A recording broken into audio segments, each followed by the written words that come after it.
Hello, bachcho. Let's read this question. So the question says the figure shows a wire sliding on two parallel conducting rails placed at a separation I. Okay, a magnetic field B exists in a direction perpendicular to the plane of the rails. The force required to keep the wire moving at a constant velocity v will be. Okay, तो देखिए option A दिखाई दिया है इसमें EBV, option B is nu BV divided by 4 pi I, C is BIV, D is our zero. Okay, तो चलिए बच्चों अब हम इस क्वेश्चन को यहाँ पर स्टार्ट करते हैं। तो देखिए बच्चों इस क्वेश्चन में हमसे क्या पूछा, हमसे फोर्स रिक्वायर्ड पूछा। फोर्स रिक्वायर्ड क्यों पूछा है?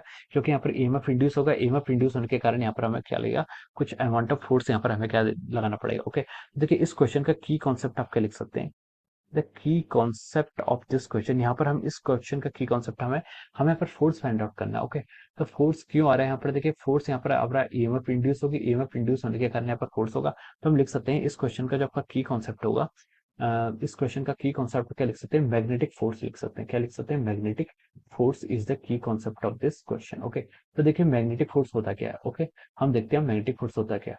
देखिए कोई भी करंट कैरिंग वायर है, लूप है, अगर आप उसको मैग्नेटिक फील्ड में क्या कर लेते हैं, प्लेस करते हैं, तो उस पर क्या लगता है, आपका फोर्स लगता है। अगर वो क्या कर रही है, देखिए आपकी करंट कैरिंग कोई वायर है, अगर वो आपकी किसी मैग्नेटिक फील्ड में रखी हुई है, अगर आपकी यहाँ पर क्या है, there is a magnetic field, और उस करंट कैरिंग वायर से क्या कर रही है, आपकी कोई करंट आई फ्लो कर रही है, तो उस पर एक फोर्स लगता है, और उस फोर्स को हम कैसे लिखते हैं, I into L vector cross B vector, this is the force. ये क्या आ जाता है, ये आपका क्या जाता है, मैग्नेटिक फोर्स यहाँ पर आपका इतना आ जाएगा। ओके, अब देखिए इस क्वेश्चन को हम आगे प्रोसीड करते हैं। तो देखिए इस क्वेश्चन में हमारे क्या पूछा गया हमसे, हमें बताने कि कितना फोर्स होगा इसको कांस्टेंट वेलोसिटी v से मूव कराने के लिए। ओके, तो देखिए ये आपके क्या है, this are the two rails, ये क्या आपके यहाँ पर, this are the two rails given in the question, ये आपको दो रेल्स यहाँ पर क्वेश्चन में गिवन की है। यहाँ पर देखिए आपकी एक ऐसे इस शेप में, सॉरी, हम यहाँ पर कह सकते हैं, देखिए यहाँ पर क्या आपकी ऐसे दो ये रेल्स हैं, रेल्स के ऊपर आपके क्या यहाँ पर एक पैरेलल कंडक्टिंग रेल्स है, उसके ऊपर एक वायर है। ठीक है, तो देखिए आपकी जो वायर है, वायर इस तरह के शेप में ऐसे दिखाई गई। Okay, this is the wire, आपकी क्या है, ये आपकी क्या, देखिए वायर है, this is our wire. Okay, this is the wire. Okay, हाँ, ये देखिए आपकी वी वेलोसिटी से यहाँ पर आपके मूव कर रही है इस रेल्स के ऊपर। ओके, मैग्नेटिक फील्ड आपका क्रॉस क्रॉस मतलब यहाँ पर इनटू द स्क्रीन है, into the screen is our magnetic field. Okay, अब देखिए, अब यहाँ पर इसने बोला है कि देखिए इसने एक क्वेश्चन और गिवन किया है, that two parallel conducting plates placed at a separation of I, इनके बीच का जो सेपरेशन है वो क्या आपको आई क्वेश्चन में ऐसे गिवन किया हुआ है। Okay, this is a separation. अब देखिए यहाँ पर आपका मैग्नेटिक फोर्स लगेगा, पहले हम ये देखते हैं। अब देखते हैं यहाँ पर जो आपका, देखिए यहाँ पर आपका जो फोर्स होगा, फोर्स मतलब अगर आप अ, किसी भी कंडक्टिंग लूप को या फिर कंडक्टर को किसी मैग्नेटिक फील्ड के रीजन पर रखते हैं, और अगर वो वेलोसिटी से मूव करता है, तो हम जानते हैं कि उस पर एक ईएमएफ क्या होता है, इंड्यूस होता है, और उस ईएमएफ इंड्यूस को क्या कहते हैं, मोशनल ईएमएफ बोलते हैं। और उस इंड्यूस ईएमएफ की कितना मैग्नीट्यूड होता है, उस इंड्यूस ईएमएफ का मैग्नीट्यूड देखिए हम कैसे फाइंड आउट करेंगे। देखिए यहाँ पर क्या आपका बी वेलोसिटी से इस डायरेक्शन में मूव कर रहा है। ओके, और बी क्या है आपका इनटू द पेज है। ओके, तो आप क्या करेंगे, राइट हैंड डायरेक्शन से यहाँ पर आप पोलरिटी बता सकते हैं। यहाँ पर जो आपका इंड्यूस ईएमएफ होगा उसकी पोलरिटी देखते हैं। देखिए पोलरिटी आपकी जो फाइंड आउट होती है, जब आपको क्या करनी पड़ती है, यहाँ पर पोलरिटी करनी पड़ती है।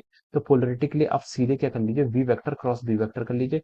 This gives a direction of our induce EMF, induce EMF की आपको डायरेक्शन देती है। ओके, तो देखिए वी आपका राइट साइड को है, और बी इंटू करेंगे तो आपका देखिए आपका जो थंब है वो अपवर्ड डायरेक्शन में पॉइंट करेगा, अपवर्ड डायरेक्शन में थंब पॉइंट करेगा, इसका मतलब ऊपर की साइड आपका वी एच यानी कि हाई पोटेंशियल है, नीचे की साइड आपका क्या है, लो पोटेंशियल है। दिस इज अवर पोटेंशियल, ये आपका पोटेंशियल है, यानी कि आपकी बैटरी यहाँ पर इस तरीके से हम क्या कर सकते हैं, हम यहाँ पर इसको एक ऐसी बैटरी यहाँ पर क्या कर सकते हैं, एज्यूम कर सकते हैं। Okay, this is the battery. Okay, यहाँ पर एक हम ऐसी बैटरी एज्यूम कर सकते हैं जिसके कारण आपकी कोई करंट क्या कर रही होगी, ऐसे फ्लो कर रही होगी। ओके, तो देखिए यहाँ पर आपका, देखिए हमने यहाँ पर इतना आपका फाइंड आउट कर लिया। अब देखिए यहाँ पर इसका फोर्स कितना लगेगा, यहाँ पर आपका फोर्स कितना लगेगा। ओके, तो देखिए अगर कोई करंट कैरिंग वायर है, ये आपकी करंट कैरिंग वायर है जिसमें आई करंट के स्मॉल आई करंट फ्लो कर रही है, और इनके बीच की इसकी लेंथ कितनी दी है, इसकी लेंथ आपको कैपिटल आई दी है, capital I is the length.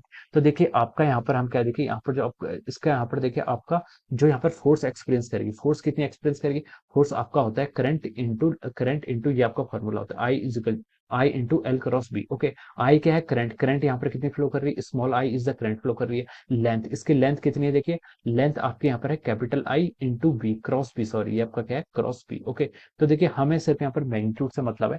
अगर आप यहाँ पर एल क्रॉस बी यहाँ पर फाइंड आउट करेंगे, तो देखिए एल क्रॉस बी क्या आ रहा है आपका, बैकवर्ड डायरेक्शन में आ रहा है, एल क्रॉस बी क्या आ रहा है आपका यहाँ पर, बैकवर्ड डायरेक्शन में। This is the direction of the force.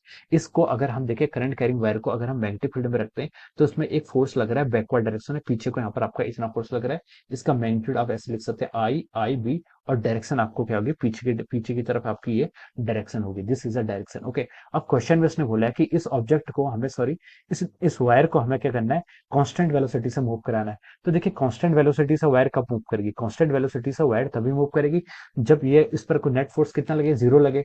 Net force zero लगे मतलब ये आपका जो फोर्स आई एंड बी इसमें बैकवर्ड डायरेक्शन को आ रहा है, इसको अपोज करने के लिए यहाँ पर एक कोई फोर्स होना चाहिए, और उसका मैग्नीट्यूड आपका इक्वल टू किसके होना चाहिए, आई एल बी के इक्वल होना चाहिए। किसके इक्वल होना चाहिए, आई एल बी के मैग्नीट्यूड के इक्वली एक दूसरा फोर्स होना चाहिए, तभी ये दोनों फोर्स एक दूसरे को कैंसिल करेंगे और नेट फोर्स जीरो होगा, और एक कांस्टेंट वेलोसिटी वी से क्या कर पाएगी, आपका मूव कर पाएगी। ओके, तभी आपका क्या हो पाएगा, पॉसिबल हो पाएगा। अब देखिए यहाँ पर जो आपकी लूप है, यहाँ पर जो आपको जो कॉन्फ़िगरेशन जो क्वेश्चन में गिवन किया गया है, वायर जो आपकी स्लाइड कर रही है, ये वायर की ज्योमेट्री क्या है, आपकी कंप्लीट नहीं है, यानी कि क्लोज्ड सर्किट आपको फॉर्म नहीं कर रहा है। ओके, देखिए इसकी पोलैरिटी तो आपकी ऐसे थी, लेकिन अगर हम इसको बैकवर्ड डायरेक्शन यानी कि आपको इनटू द स्क्रीन वाली फिगर देखा, तो यहाँ से आपका क्या है, ये सर्किट आपका क्या है, क्लोज नहीं है, this is not a closed circuit, ये आपका क्या है, क्लोज सर्किट नहीं है।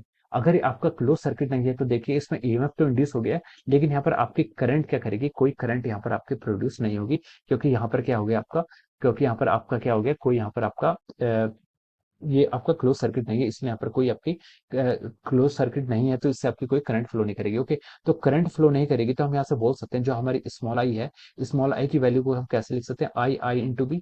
स्मॉल आई की वैल्यू कितनी हो जाएगी आपके, यहाँ से जीरो हो जाएगी। स्मॉल आई जीरो हो गया तो इसका मतलब यहाँ पर जो फोर्स होगा, वो फोर्स का मैग्नीट्यूड भी कितना आ जाएगा, आपका जीरो के इक्वल आ जाएगा। ओके, तो हमें यहाँ पर क्या लगेगा, फोर्स का मैग्नीट्यूड, यानी कि हमें जितना रिक्वायर्ड फोर्स है वो भी क्या हो जाएगा, आपका जीरो के इक्वल हो जाएगा, क्योंकि इस पर तो करंट ही फ्लो नहीं कर रही है, ये सर्किट क्या है, अपने आप में इनकम्प्लीट सर्किट है। ओके, तो हम बोल सकते हैं कि यहाँ पर जो आपका फोर्स रिक्वायर्ड है to keep the wire moving at a constant speed, वो फोर्स कितना होगा आपका, जीरो के इक्वल होगा। ओके, तो इसके करस्पॉन्डिंग हम देखिए जीरो आपको देखिए ऑप्शन डी में आपको गिवन है, तो हम बोल सकते हैं कि इस क्वेश्चन के करस्पॉन्डिंग आपका option D is the correct answer of this question. Option D क्या हो जाएगा, इसके करस्पॉन्डिंग आपका करेक्ट आंसर हो जाएगा। Okay, so I hope you all understood this concept. All the best and thank you so